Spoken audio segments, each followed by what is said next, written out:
إن الحمد لله نحمده ونستعينه ونستغفره ونعوذ بالله من شرور أنفسنا ومن سيئات أعمالنا من يهده الله فلا مضل له ومن يضلل فلا هادي له وأشهد أن لا إله إلا الله وحده لا شريك له وأشهد أن محمدا عبده ورسوله أما بعد فإن خير الحديث كتاب الله وخير الهدي هدي محمد صلى الله عليه وسلم وشر الأمور محدثاتها وكل محدثة بدعة وكل بدعة ضلالة وكل ضلالة في النار.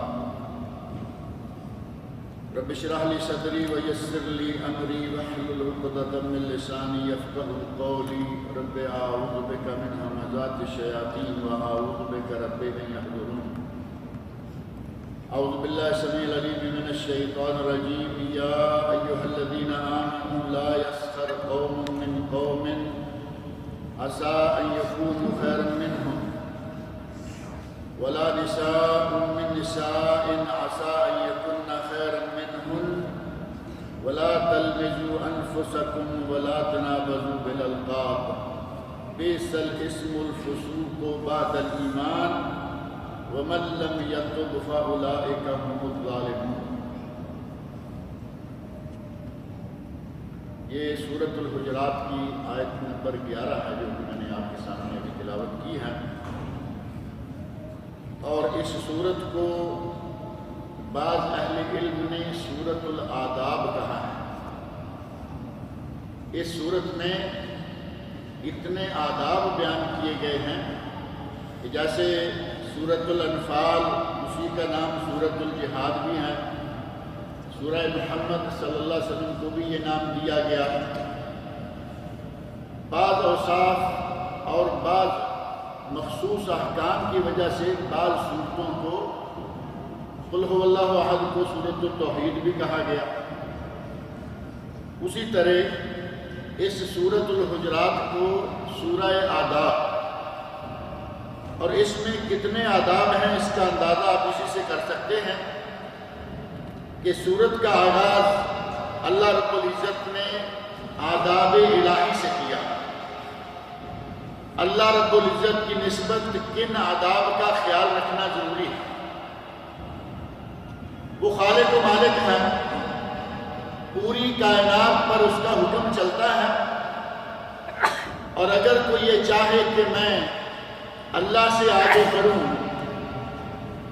اس میں تمام انبیاء و رسل کے امام حضرت محمد رسول اللہ صلی اللہ علیہ وسلم کو نبی بنا کر بھیجا، اور کوئی چاہے کہ میں نبی صلی اللہ علیہ وسلم سے آگے بڑھوں، اللہ رب العزت نے آداب سکھلائے کہ نہ تم اللہ سے آگے بڑھ سکتے ہو، نہ تم نبی سے آگے بڑھنے کی کوشش کرو. بیک وقت آداب الہی اور آداب نبوی اکٹھے ہی ذکر کر دیں. سورت کا آغاز فرمایا یا ایھا الذین آمنوا لا تقدموا بین یدی اللہ ورسولہ واتقوا اللہ ان اللہ سمیع علیم. اے ایمان والو، اللہ اور اللہ کے رسول سے آگے مت کرو، اللہ اور اللہ کے رسول سے پیش قدمی مت کرو. اللہ سے پیش قدمی تو ممکن ہی نہیں، لیکن رسول اللہ صلی اللہ علیہ وسلم سے پیش قدمی ممکن ہے. اور پیش قدمی سے مراد یہ نہیں ہے کہ نبی صلی اللہ علیہ وسلم چل رہے ہوں تو آپ کے آگے نہ چلیے. سیرت کی کتابیں شاہد ہیں کہ نبی صلی اللہ علیہ وسلم نے کبھی یہ لحاظ نہیں کیا کہ میں آگے ہی رہوں. وہ ہمارے آج کے پیروں کی طرح نہیں تھے کہ پیر آگے اور دنیا پیچھے. پیر چارپائی پر اور دنیا نیچے. یہ ادب نبھانے والوں کے بارے میں کبھی کبھی ذہن میں آتا ہے کہ پیر چارپائی پہ بیٹھا ہے اور لوگ نیچے بیٹھے ہیں، اور اگر پیر کہیں نیچے بیٹھ گیا تو لوگ کہاں جائیں؟ پیر چارپائی پر اور مریض زمین پر، اور اگر پیر زمین پر آ جائے تو مریض کہاں گئے؟ اندر جانے چاہیے. نبی صلی اللہ علیہ وسلم نے کبھی اس طرح کا کوئی اہتمام نہیں فرمایا.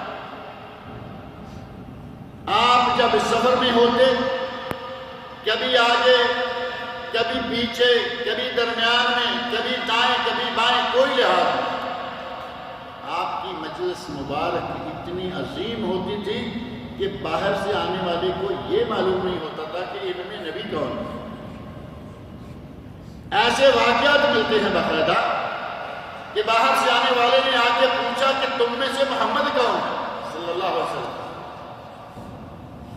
بتایا گیا کہ یہ محمد ہے، یہ ہمارے نبی صلی اللہ علیہ وسلم ہے۔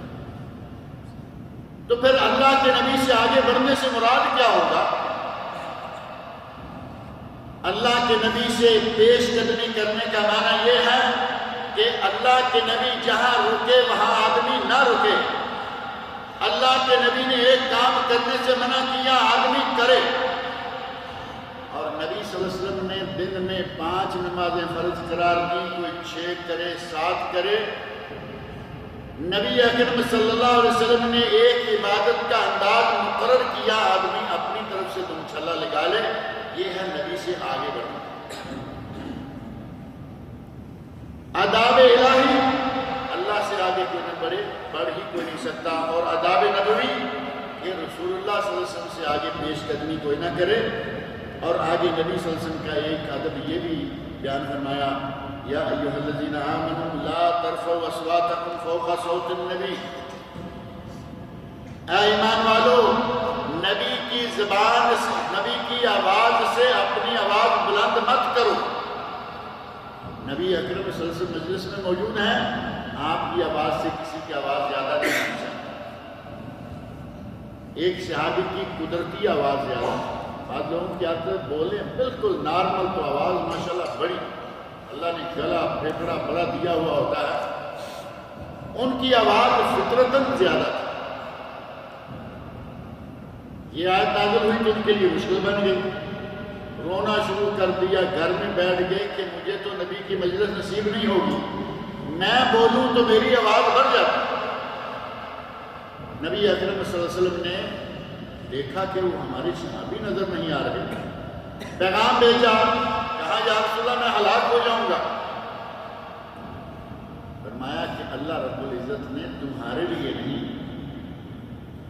یہ ان کے لیے ہے جو بے ادبی کا انداز اختیار کرتے ہیں، دل میں بے ادبی، دل میں لاپرواہی، اور اسی حکم کا نتیجہ ہے کہ آج بھی نبی صلی اللہ علیہ وسلم فوت ہو چکے ہیں، قبر مبارک میں ہیں۔ اہل علم نے لکھا ہے کہ قبر مبارک کے پاس بھی بلند آواز سے بولنا منع۔ نبی صلی اللہ علیہ وسلم تو نہیں بول رہے، لیکن بلند آواز سے شور مچانا نبی کی قبر کے پاس، حتیٰ کہ عمر فاروق رضی اللہ عنہ نے مسجد نبوی میں دیکھا 2 آدمی کہیں بیٹھے باتیں کر رہے ہیں، اور ان کی آوازیں تھوڑی زیادہ ہو گئی۔ پیغام بھیجا، ان لڑکوں کو لاؤ، نوجوان تھے، بلایا، کیا بات ہے، کہاں سے آئے ہو؟ انہوں نے کہا کہ ہم طائف سے۔ ظاہر ہے کہ مکہ والے قریب والے نہیں ہیں، یہ دور سے آئے ہیں۔ حضرت عمر فاروق کہتے ہیں کہ اگر تم مدینہ کے رہنے والے ہوتے میں تمہیں سزا دیتا، تمہیں نہیں معلوم کہ نبی اکرم صلی اللہ علیہ وسلم کی قبر مبارک کے پاس ہے اور نبی کی مسجد میں اتنی بلند آواز سے باتیں کر رہے ہیں۔ وَلَا تَرْفَعُوا يَا أَيُّهَا الَّذِينَ آمَنُوا لَا تَرْفَعُوا أَصْوَاتَكُمْ فَوْقَ صَوْتِ النَّبِيِّ وَلَا تَجْهَرُوا لَهُ بِالْقَوْلِ كَجَهْرِ بَعْضِكُمْ لِبَعْضٍ أَن تَحْبَطَ أَعْمَالُكُمْ وَأَنْتُمْ لَا تَشْعُرُونَ۔ کہیں ایسا نہ ہو کہ تمہیں پتہ بھی نہ چلے اور تمہارے اعمال برباد ہو جائیں۔ نبی کی آواز سے جان بوجھ کر تم نے آواز بلند کی، بے ادبی کا پہلو نکل آیا، اعمال برباد ہو جائیں۔ اللہ رب العزت نے آداب نبوی، آداب الہی کا تذکرہ کرنے کے بعد اس صورت میں بہت سارے آداب ذکر کیے ہیں۔ سارے آداب ذکر کریں تو یہ ایک مستقل کتاب ہے، تفسیر سورہ حجرات، جس میں بہت ساری تفصیلات ملتی ہیں۔ بہرحال اللہ رب العزت نے اس آیت نمبر 11 میں جو میں نے پڑھی تھی، اس میں فرمایا ہے یا ایھا الذین آمنوا لا یسخر قوم من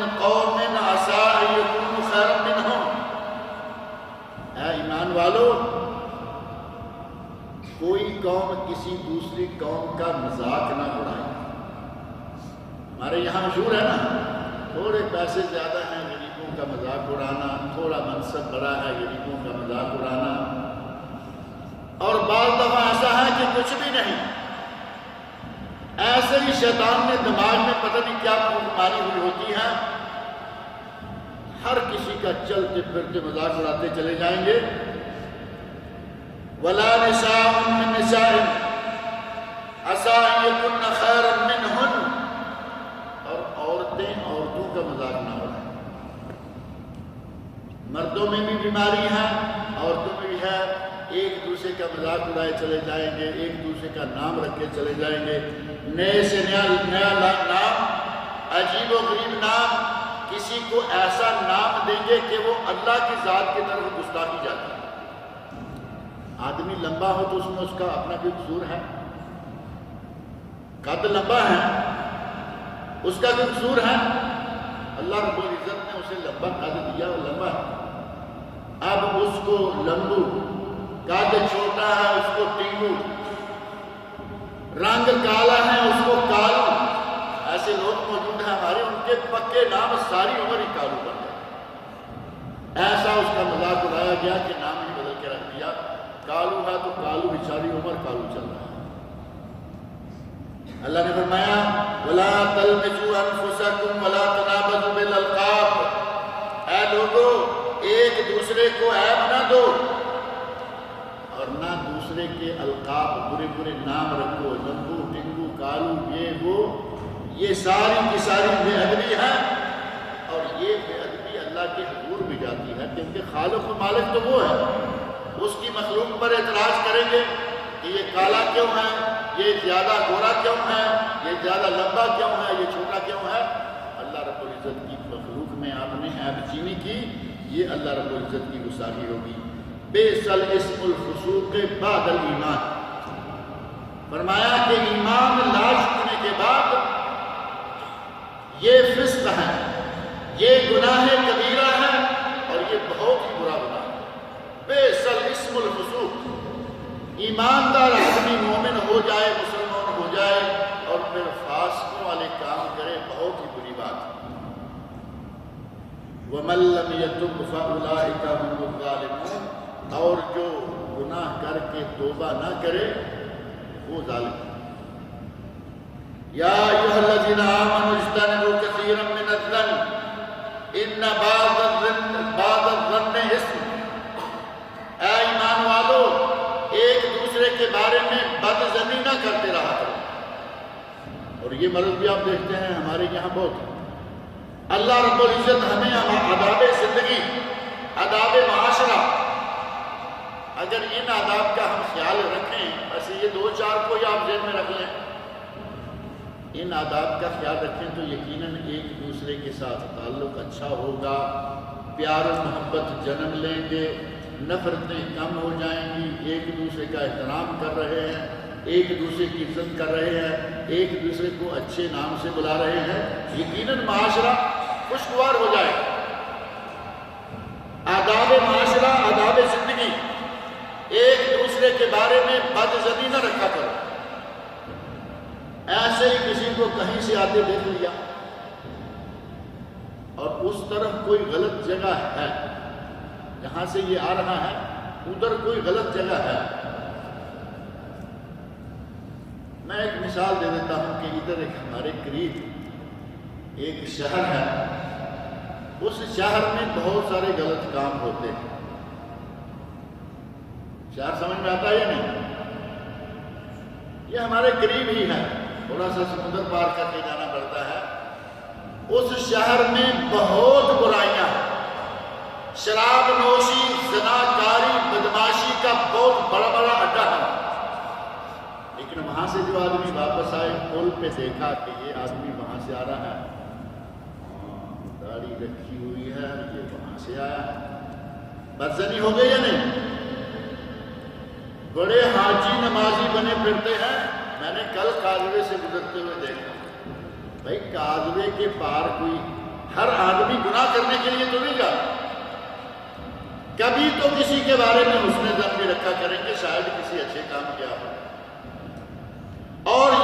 ایسے لوگ ہیں کہ جو اچھے کام جاتے، اپنے بزنس کو دیکھنے کے لیے جانا کوئی برا کام ہے؟ اپنے عزیز و اقارب کو ملنے کے لیے جانا کوئی برا کام ہے؟ بہت سارے ایسے کام ہیں اچھے، دعوت اور ارشاد کے لیے اگر کوئی تبلیغ کرنے کے لیے گیا ہے یہ کوئی برا کام ہے، لیکن ہماری عادت ایسی بنی ہوئی ہے ذرا کہیں سے دور پار کا بھی اشارہ ملے کسی آدمی کو الزام دینے کے لیے ہم جھٹ سے کرتے ہیں، ٹھک سے الزام مار دیتے ہیں، ہاں یہ وہاں سے آیا۔ اللہ رب العزت نے فرمایا یا ایھا الذین آمنوا اجتنبوا کثیرا من الظن، اے ایمان والو اجتناب کرو اس بد زنی سے، ان بعض الظن، کیونکہ بعض بد زنیاں، بعض ظن یا بد زنیاں یہ گناہ ہو جاتا ہے۔ آپ نے دل ہی دل میں یہ طے کر لیا کہ یہ برائی کر کے آ رہا ہے، اس سے بڑا گناہ اور کیا ہوگا؟ آپ نے ایک مومن مسلمان بھائی کے بارے میں آپ نے اپنا دل گندا کر لیا، دل میں میل پیدا کر لی جبکہ وہ اس سے بری۔ وَلَا تَجَسَّسُوا، ایک دوسرے کی جاسوسی نہ کرو۔ وَلَا يَغْتَبْ بَعْضُكُمْ بَعْضًا، اور ایک دوسرے کی غیبت نہ کرو۔ جاسوسی تو میرا خیال ہے کہ اتنی زیادہ ہم نہیں کرتے کیونکہ ہماری وہ ڈیوٹی نہیں لگائی گئی ہوتی، لیکن کبھی کبھی کسی میں یہ بیماری ہے، اللہ رب العزت نے ذکر کی ہے اور ہمارے یہاں ہے، جاسوسی بلا وجہ۔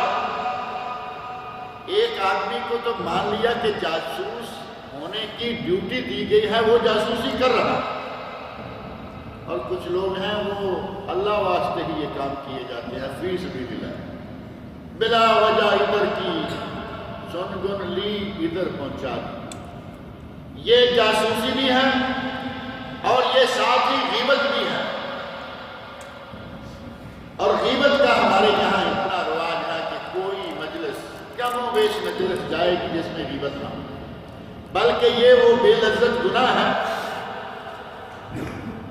گناہ عموماً بظاہر دنیا داری لذت محسوس ہوتی ہے گناہ، لیکن یہ غیبت بے لذت گناہ ہے، اور اس کا اندازہ ایک آدمی کی فطرت میں یہ چیز گھس گئی ہے، اسے تو مزہ آئے گا، اسے غیبتیں کرنا، ادھر سے سنا ادھر جا کے کہہ کے یہ کر رہا تھا وہ کہہ رہا تھا، اس کی فطرت چونکہ بری ہے، اس کی فطرت کے اعتبار سے اسے لذت آ رہی ہے، لیکن اصل میں یہ بے لذت گناہ ہے۔ اللہ رب العزت نے اس گناہ کو کس کام سے تشبیہ دی ہے؟ اس فعل کی، اس برائی کی قباحت اور مذمت کا اندازہ کریں اللہ رب العزت نے کیسے کی۔ اللہ رب العزت نے فرمایا أَيُحِبُّ أَحَدُكُمْ أَن يَأْكُلَ لَحْمَ أَخِيهِ مَيْتًا فَكَرِهْتُمُوهُ، کیا تم میں سے کوئی ایسا آدمی ہے جو اپنے مردہ بھائی کا گوشت کھائے؟ غیبت کرنا ایسے ہی ہے جیسے کوئی اپنے مرے ہوئے بھائی کا گوشت ہے۔ بے لذت گناہ ہوا یا نہیں؟ اپنے بھائی کا، مرے ہوئے بھائی کا، اور ہم غیبت کریں تو یہ وہی گناہ ہے، اور یہ گناہ ہم سے پہلے مقدس جماعت میں اگر کسی نے کیا تو بھی وہی گناہ ہے۔ صحابہ کرام رضی اللہ عنہ، ان سے مقدس جماعت کون سی آئے گی؟ صحابہ کرام نبی صلی اللہ علیہ وسلم کے صحابہ سے نہ کبھی کوئی پہلے مقدس اتنا گزرا ہے، نہ کبھی قیامت تک کوئی آئے گا۔ سب سے روئے زمین کی مقدس ترین جماعت، اس جماعت میں بھی غیبت آئی، زنا آیا، چوری آئی، یہ ساری چیزیں گناہ وہاں بھی آئے، لیکن گنتی کبھی کبھی کہیں کہیں۔ ایک آدمی کو سزا دی گئی، ہمارے یہاں تو 100 قتل کر لے تب بھی بچ جاتا ہے، 10 کر لے تب بھی بچ جاتا ہے، زیادہ قتل کر لے بڑا عہدہ اور منصب ملک میں مل جاتا ہے۔ ہمارے یہاں تو عالم عجیب سا ہے، لیکن وہاں کبھی کسی سے کوئی ایک برائی ہو گئی،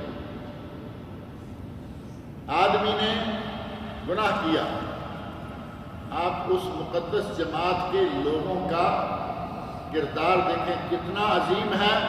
گناہ ہو گیا، گناہ انسانی فطرت ہے، ہو گیا. اب چین نہیں، سکون نہیں، ایک ہی پریشانی لگی ہوئی ہے کہ میں گناہ کر بیٹھا ہوں، میں اس سے کیسے جان چھڑاؤں. نبی صلی اللہ علیہ وسلم کی خدمت میں حاضر ہوئے. یا رسول اللہ مجھ سے گناہ ہو گیا ہے. آپ نے بڑی باریک تحقیق فرمائی، پوری انویسٹیگیشن، جیسے باریکی کے ساتھ اس جرم کے، اس گناہ کے سارے پہلوؤں کو پوچھا اور خریدا جاتا ہے. آپ نے کہا کہیں ایسا تو نہیں کہ تم بغلگیر ہو گئے، اسے زنا سمجھ رہے ہو؟ کہیں ایسا تو نہیں کہ تم نے بوس و کنار کر لیا، اسے زنا سمجھ رہے ہو؟ مختلف طریقوں سے ساری چھان پھٹک کر لی. حضرت ماعز ابن مالک الاسلمی رضی اللہ تعالیٰ عنہ، یہ صحابی کا نام ہے. حضرت ماعز فرماتے ہیں یا رسول اللہ میں نے وہ برائی کی ہے جیسے میاں بیوی آپس میں جمع کرتے ہیں، میں نے پورا کام کیا، گناہ کیا ہے اور مجھے معلوم ہے کہ وہ گناہ کیا. میں نے نہ بوس و کنار کیا ہے، نہ میں نے گلے لگایا ہے، نہ کچھ چھوٹا کام. نبی اکرم صلی اللہ علیہ وسلم نے فوری طور پر تحقیق مکمل ہو گئی. اعتراف 1 2 3 4 مرتبہ اعتراف ہو گیا. کہا کہ انہیں لے جاؤ اور جا کے رجم کر. صحیح بخاری وغیرہ میں صحیح سند کے ساتھ یہ واقعہ موجود ہے. بعض آج اپنے آپ کو مفکرین اسلام کہلوانے والے کہہ رہے ہیں کہ نہیں جی رجم کی سزا اسلام میں نہیں ہے کیونکہ قرآن میں نہیں آئی. جو چیز قرآن میں نہیں آئے گی وہ کیا اسلام نہیں ہوگی؟ تمہارے قرآن میں نماز پڑھنے کا طریقہ کہاں آیا ہے؟ نکال کے دکھاؤ. روزے کے مبطلات کیا ہیں، مباحات کیا ہیں بتاؤ. حج کا مکمل طریقہ کہاں لکھا ہے بتاؤ. بات کرتے ہوئے جی قرآن میں نہیں آیا رجم اس لیے ہم نہیں مانتے. تم نہ مانو گے تو کیا ہو جائے گا؟ پوری امت اسلامیہ مان رہی ہے. یہ 1% بھی دنیا میں میرا خیال ہے 1% کا یہ کوئی 99 حصہ بھی نہیں بنتے جو کہہ رہے ہیں ہم نہیں مانتے. منکرین حدیث دنیا میں ہے کتنے؟ کہتے ہیں کہ ہم رجم کو نہیں مانتے. اللہ کے رسول صلی اللہ علیہ وسلم نے رجم کروایا. رجم کے دوران پتھر لڑکا اور ایک آدمی پر اس کا چھینٹا جا کے پڑا. پتھر لگا، لڑکا ایسے اور اڑنے سے چھینٹا جا کے لگا. زبان سے کچھ ایسے کلمات نکل جو نازیبا تھے، نہیں ہونے چاہیے تھے. اور گزرتے گزرتے راستے میں کہا کہ اللہ نے اس کا پردہ رکھ لیا تھا، اگر یہ اب خاموش رہتا تو آج یہ اس طرح کتے کی موت نہ مارا جاتا. غیبت ہوئی یا نہیں ہوئی؟ اور غیبت کرنے والے کون ہیں؟ صحابی 2 نبی اکرم صلی اللہ علیہ وسلم کے ساتھی سفر میں ہیں. اور ان صحابہ میں عظیم صحابہ، معمولی آدمی بھی نہیں. ان میں سے ایک حضرت خالد بن ولید رضی اللہ عنہ. انسان سے غلطیاں کوتاہیاں ہوتی رہتی ہیں. دل سے تکلیف ہوئی کہ ہمارا ساتھی مارا گیا، توبہ کر لیتا، اللہ معاف کرنے والا تھا، یہ کیوں کیا؟ لیکن انداز یہ ہو گیا کہ آج اس طرح یہ نہ مارا جاتا. نبی اکرم صلی اللہ علیہ وسلم کو یہ بات پہنچی.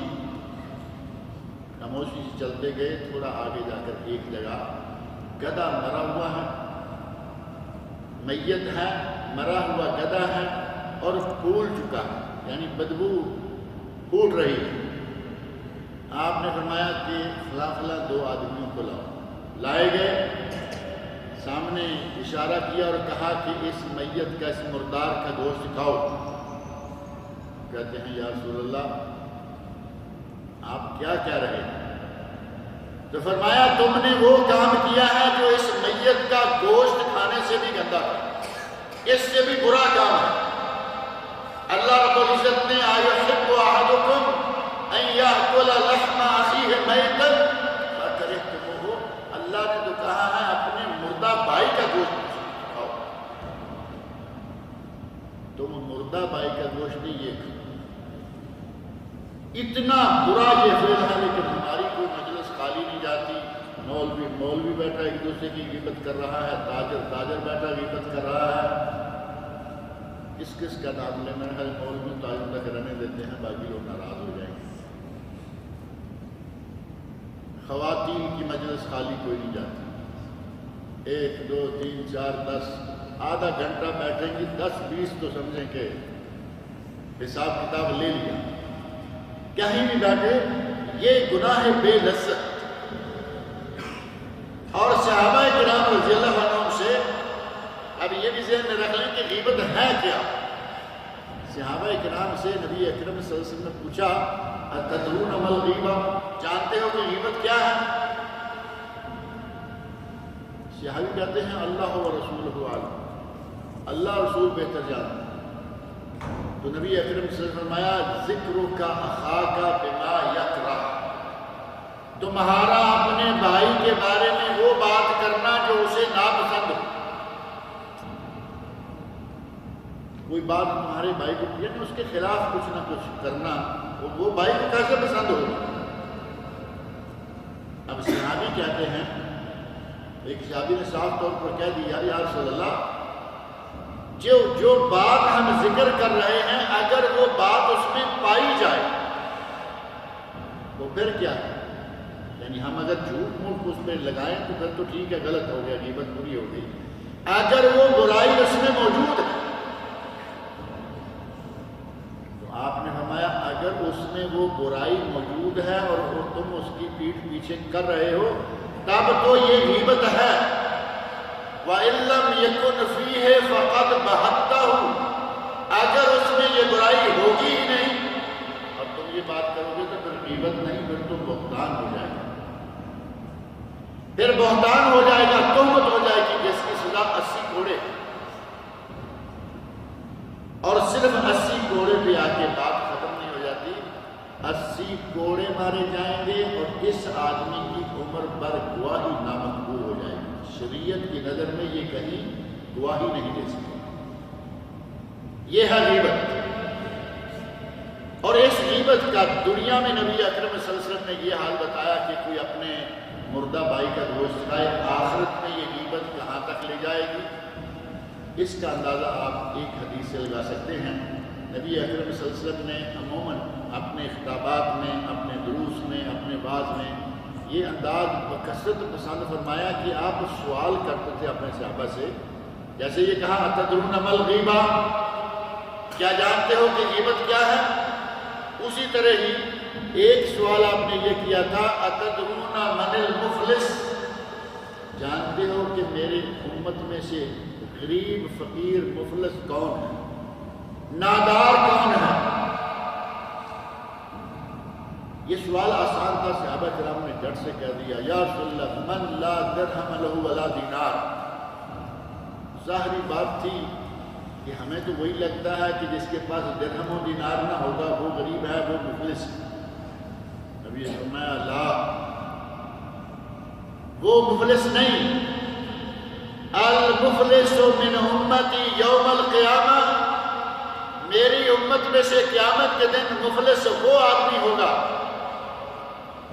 نمازیں بے شمار پڑھی ہوں گی، صدقات و زکوٰۃ بہت زیادہ دیے ہوں گے، حج و عمرے کیے ہوں گے، رمضان کے روزے نفلی روزے رکھے ہوں گے، نیکیوں کا پہاڑ لے کے آئے گا، لیکن یہ مفلس ہے کیوں؟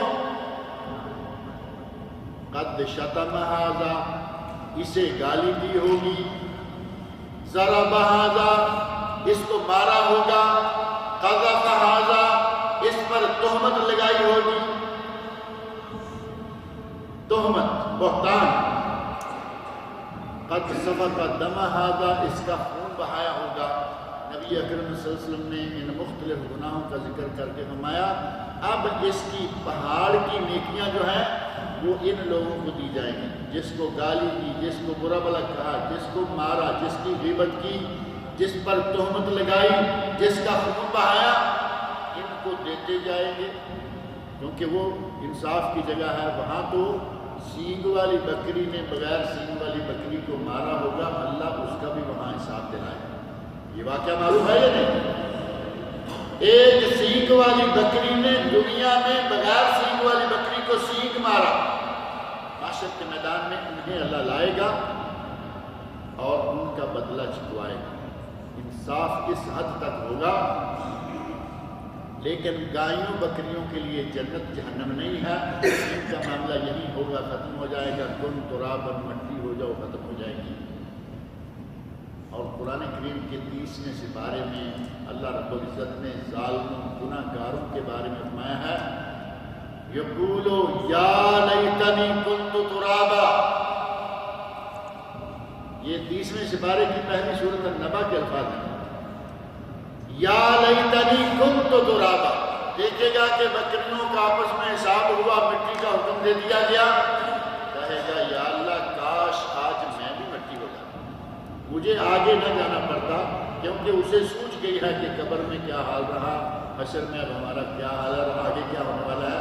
بکریوں کو مٹی ہوتے دیکھ کر کہے گا یا اللہ کاش میں بھی اس وقت مٹی ہو جاتا۔ نبی اکرم صلی اللہ علیہ وسلم نے یہ واقعہ بیان کر کے بتایا کہ وہاں کس حد تک انصاف ہوگا، نیکیاں ختم ہو گئی۔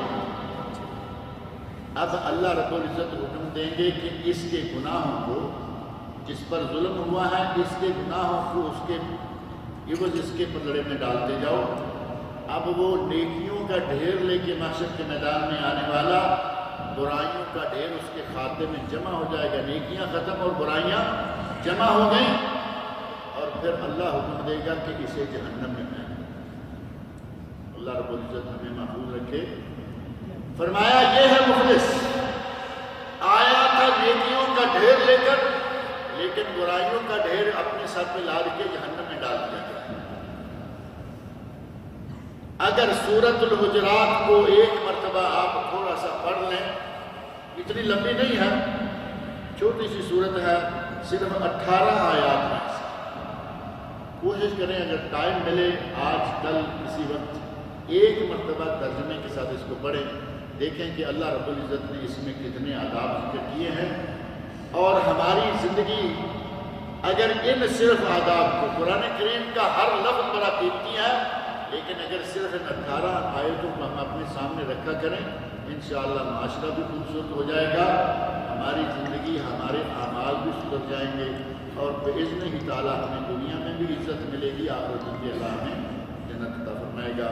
اللہ رب العزت مجھے اور آپ سب کو نبی اکرم صلی اللہ علیہ وسلم کی لائی ہوئی شریعت کے مطابق عمل کرنے کی توفیق عطا فرمائے، اور عموماً ان گناہوں کا سبب جو چیز بنتی ہے وہ حسد ہے۔ عام طور پر کسی کا بچہ خوبصورت غیبت ہے، کسی کے پاس پیسہ زیادہ ہے غیبت ہے، کسی کی گاڑی اچھی ہے غیبت ہے، کسی کا گھر بڑا ہے غیبت ہے، کسی کا منصب بڑا ہے۔ اس حسد نے دنیا کو تباہ کر کے رکھ دیا ہے۔ تھوڑا پیچھے جا کے دیکھیں حضرت یوسف علیہ السلام کا واقعہ، وہاں یوسف علیہ السلام کے بھائیوں کو کیا تکلیف تھی؟ یوسف علیہ السلام چھوٹے تھے، لیکن حسد آ گیا کہ یہ ہمارے باپ کے بڑے پیارے ہیں، ان کو درمیان سے نکال دیا۔ حسد نے یوسف علیہ السلام کو کنویں میں پہنچایا، اور اللہ رب العزت نے یوسف علیہ السلام کو تخت شاہ، مصر کا بادشاہ بنا دیا۔ جس کا حسد کیا جائے اللہ رب العزت اسے اجر و ثواب عطا کرتا ہے، مقام و مرتبہ دیتا ہے، اور حسد کرنے والے کا حال یہی وہ لوگ ہیں جو جا کے منتیں کر رہے ہیں کہ بادشاہ سلامت ہمیں ہمارے کھانے پینے کے لیے کچھ غلہ دے دیں۔ سورہ یوسف پڑھ کے دیکھیں۔ اللہ رب العزت مجھے اور آپ سب لوگوں کو لے کر ملتی توفیق۔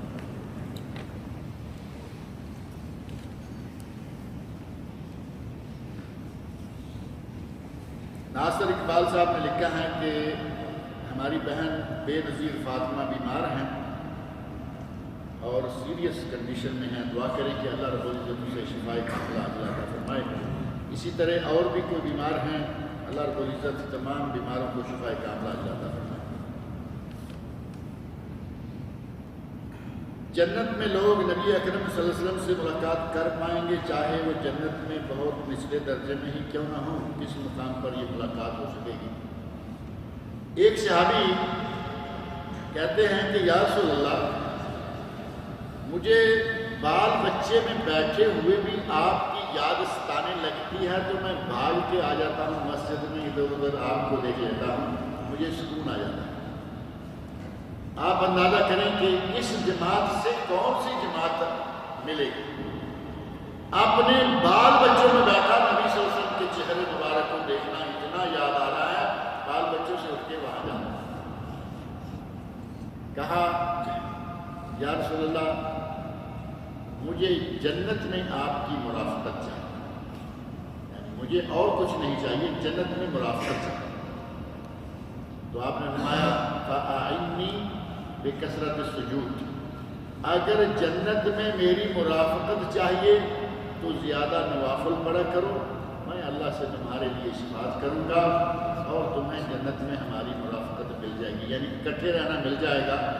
رہا مسئلہ کہ صحابہ کرام بعد والے لوگ مسلمان اہل ایمان ان میں سے سب کی نبی اکرم صلی اللہ علیہ وسلم سے ملاقات ہوگی، یعنی جنت میں اللہ رب العزت نے فرمایا کہ جو شخص جو چاہے گا وہ اسے ملے گا، اور نبی صلی اللہ علیہ وسلم کی زیارت آدمی چاہے گا یا نہیں چاہے گا؟ ہر آدمی چاہے گا کہ ہمیں زیارت ہو، اور اللہ تعالیٰ اس کے انتظامات کرے گا۔ اب یہ کہیں کہ اتنی دنیا ہوگی کس کس کو کب کب، یہ اللہ کے معاملے ہیں، اس کے لیے کوئی مشکل نہیں۔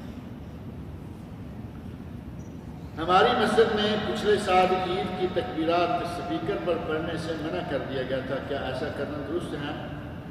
اصل میں جو مسلسل تکبیرات پڑھی جاتی ہیں، ایک آدمی شروع ہو جاتا ہے، پھر اس کے ساتھ لوگ شروع ہو جاتے ہیں، مل کر تکبیر پڑھتے رہتے ہیں، اس پر بعض لوگوں نے جیسے تلبیہ بھی ہے اعتراض کیا گیا ہے کہ ان کو اکیلے میں بغیر کسی کے ساتھ مل کر راگ لگا کر پڑھنے کی بجائے ہر آدمی کا یہ انفرادی عمل ہے، انفرادی طور پر کرے تو اچھا ہے۔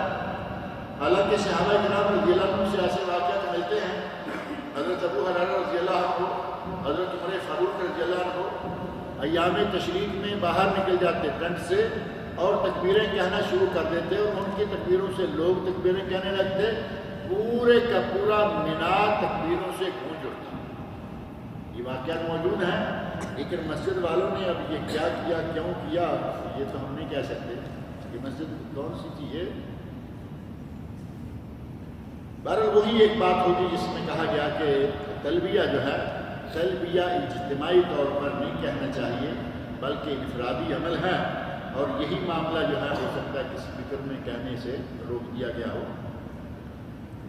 زکوٰۃ کے بارے میں پوچھا ہے کہ میرے پاس جو سونا ہے اگر میں اسے بیچنے جاؤں تو جو قیمت ملے اس پر زکوٰۃ ہے، یا اتنا سونا میں خریدنے جاؤں، نہیں جتنا بیچنے جائیں تو، یعنی جو مارکیٹ ویلیو آج کی ہے، قیمت فروخت ری سیل ویلیو، کیونکہ جب آپ خریدتے ہیں تو اس میں ایک تو یہ کہ سونا نیا ہے، وہ چمچم باہر میں تو نہیں رہتی نا، بعد میں تو وہ پھیکا پڑنا شروع ہو جاتا ہے۔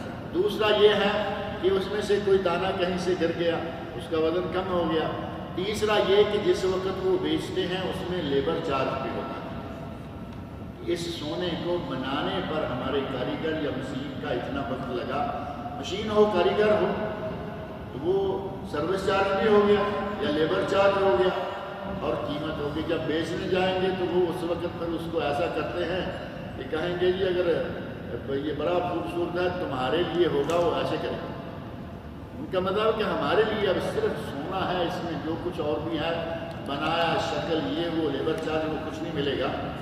اگر آپ نے سونا 10,000 کا خریدا تھا، آج مارکیٹ میں جائیں تو وہ آپ کو 8,000 کا بیچنے میں 8,000 ملتا ہے، سمجھیں کہ زکوٰۃ آپ نے 8,000 کی نکالنی ہے نہ کہ 10 کی۔ میرے ایک عزیز نے مجھ سے 1 لاکھ ادھار لیا ہے، 1 لاکھ کے آگے بھی لکھ دیتے نا، پاؤنڈ، ڈالر، ریال، چھوڑ دیا ہے 1 لاکھ کہہ کے، چلے اچھا ہے۔ کیا اس پر بھی مجھے زکوٰۃ دینی ہے؟ اگر وہ 1 لاکھ ملنے کی توقع ہے، عزیز محترم ہے، وہ دے دے گا، آج کل پرسوں دے دے گا یا مانگنے پر دے دے گا تو اس پر زکوٰۃ دینا واجب ہے، کیونکہ وہ تو ایسے ہی ہے جیسے آپ کے ہاتھ میں ہے۔ لیکن اگر عزیز نے اس وقت تو عزیز داری دکھائی ہو، ادھار لے لیا اور بعد میں آنکھیں دکھا دی، کہا کہ جاؤ لے کے دکھاؤ، اب جب تک یہ مل نہ جائے گا اس وقت تک اس کی زکوٰۃ نہیں، سال لگ جائے، 2 لگ جائے، 4 لگ جائیں، جس وقت یہ مل جائے 1 سال کی زکوٰۃ اسی وقت نکال دیں۔ 4-6 سال جو گزر گئے تو گزر گئے۔ یہ ہے ایک قرضہ جو مرا ہوا یا ڈوبا ہوا ہے، اور ایک قرضہ جو زندہ ہے اور آپ کے سامنے ہے۔ اگر ملنے کی توقع ہے زکوٰۃ دے دیں، ملنے کی توقع نہیں ہے زکوٰۃ رو دیں۔ کیا زکوٰۃ لینے والے کو یہ بتانا ضروری ہے کہ یہ زکوٰۃ ہے؟ یعنی جس کو آپ زکوٰۃ دے رہے ہیں، اس سلسلہ میں بڑی احتیاط کی ضرورت ہے۔ اب زکوٰۃ کو گفٹ کر کے دیں گے تو یہ صحیح نہیں، کیونکہ وہ تو گفٹ ہے نہیں۔ دوسرے پہ جا کے اپنا روب جماتے رہنا، یہ زکوٰۃ ہے اور روب گفٹ والا، یہ جائز نہیں۔ لیکن ہمارے پاک و ہند کا ماحول ایسا ہے کہ اگر آپ جا کے یہ کہیں گے کہ لو بھائی ہماری زکوٰۃ نکلی ہے، یہ تمہیں دے رہے ہیں، تو اول تو پیسے کو ہاتھ نہیں لگائے گا، تو لے کے سیدھا منہ پہ مارے گا، میں تیری زکوٰۃ کا ہی رہ گیا۔ زکوٰۃ کے نام سے قبول کرنے کو تیار کوئی نہیں ہوگا، رشتہ داروں میں خاص، اور غیر جو ہیں وہ بھی اسی طرح بہترین انداز اختیار کریں کہ سامنے کی عزت آبرو بھی محفوظ رہے اور آپ اس کو پیسے بھی پہنچا دیں۔ میرے گاؤں کی مسجد کمیٹی نے مسجد میں ایک اضافی کمرہ بنانے کا ارادہ ظاہر کیا، جس کے لیے 40,000 روپے درکار تھے۔ میں نے اپنے بھتیجے کو 40,000 روپے دے دیے کہ اپنی نگرانی میں کمرہ بنوانا اور جہاں جہاں ادائیگی کرنی پڑے کرتے جانا۔ میرے بعد مسجد والوں کا ارادہ بدل گیا کہ کمرے کی ضرورت نہیں ہے، آپ یہ 40,000 روپے مسجد کے روزمرہ اخراجات کے لیے دے دیں۔ اب وہاں گاؤں میں ایک آدمی کرنٹ لگنے سے فوت ہو گیا ہے۔ مجھے کرکٹ کا شک ہو گیا تھا، کیونکہ یہ زیادہ مشہور بات ہے نا، اور اس کی بیوہ اور بچے مالی مشکلات میں ہیں۔ کیا میں وہ 40,000 روپے اس بیوہ کو دے دوں یا وہ مسجد کے لیے مخصوص ہو چکے ہیں؟ وہ مسجد کے لیے ہیں، اس میں کوئی شک نہیں، اور جو مسجد کے لیے مخصوص ہیں ان کو مسجد پہ ہی خرچ کرنا ضروری ہے۔ اللہ رب العزت نے توفیق دی ہے، 40 نہیں 10,000 بیوہ کو بھیجیں، 10-20,000 ساتھیوں سے لیں، 10-20,000 گھر والے کریں گے۔ بیوہ کا اور یتیموں کا اللہ رب العزت تعاون اس طریقے سے کروائے گا، اور اپنی کوشش بھی آپ جاری رکھیں کہ ان کا تعاون کروائیں، لیکن مسجد کے پیسے کو بیوہ پہ لگانا جائز نہیں ہے۔ بلکہ بعض علماء نے تو کہا ہے کہ جو ایک مسجد کے لیے پیسہ ہے یہ دوسری پر بھی نہیں لگا سکتے، کیونکہ اس مسجد کے نام سے کسی میں لگائیں، لیکن اکثر علماء کہتے ہیں کہ نہیں، مسجد اللہ کا گھر ہے، وہ یہاں ہو یا انڈیا میں ہو یا بہار بنگال میں کہیں بھی ہو، مسجد کا پیسہ مسجد پہ لگے گا، غیر جگہ پہ نہیں لگے گا۔ رفع الیدین کے متعلق فرمائیں، جو نہیں کرتے وہ کس روایت کے مطابق نہیں کرتے؟ پہلی بات یہ ہے کہ یہ اختلافی مسائل ہیں اور ہم کرتے رہتے ہیں۔ رفع الیدین صحابہ کرام کرتے رہے، نبی اکرم صلی اللہ علیہ وسلم نے ساری عمر کی ایک رفع الیدین میں تو کوئی اختلاف نہیں ہے، جو شروع والا ہے تکبیر تحریمہ کے ساتھ، رکوع جاتے ہوئے رکوع سے اٹھتے وقت، یہ 2 ہیں جس میں اختلاف ہے بہت زیادہ، اور اختلاف کس طرح کا ہے وہ آپ کے سامنے آ جائے، اگر صحیح معنوں میں آپ کے ذہن میں بیٹھ جائے تو اختلاف کو اتنا ہے نہیں۔ چاروں خلفائے راشدین، ابو بکر صدیق، عمر فاروق، عثمان غنی، علی مرتضیٰ رضی اللہ عنہ، چاروں رفع الیدین کے قائل۔ عشرہ مبشرہ، وہ 10 صحابہ جنہیں ایک حدیث میں ایک وقت میں یک زبان نبی اکرم صلی اللہ علیہ وسلم نے جنت کی بشارت دی، وہ 10 صحابہ رفع الیدین کے قائل ہیں۔ اور صرف اتنے ہی نہیں، کم و بیش 500 روایات ملتی ہیں سینکڑوں صحابہ کرام سے کہ رفع الیدین کرنا سنت ہے۔ اب یہ ہو گیا ایک پہلو۔ دوسری طرف حضرت عبداللہ بن مسعود رضی اللہ عنہ ہیں، جن کے بارے میں ایک روایت ہے، سند کے اعتبار سے بھی وہ صحیح ہے، وہ کہتے ہیں کہ میں تمہیں نماز پڑھ کے دکھاؤں؟ انہوں نے رکوع جاتے اٹھتے وقت رفع الیدین نہیں۔ ایک طرف حضرت عبداللہ بن مسعود ہیں، انہوں نے نہیں کی، یہ نہیں کہا کہ نبی صلی اللہ علیہ وسلم نہیں کیا کرتے تھے، صرف نہیں کی۔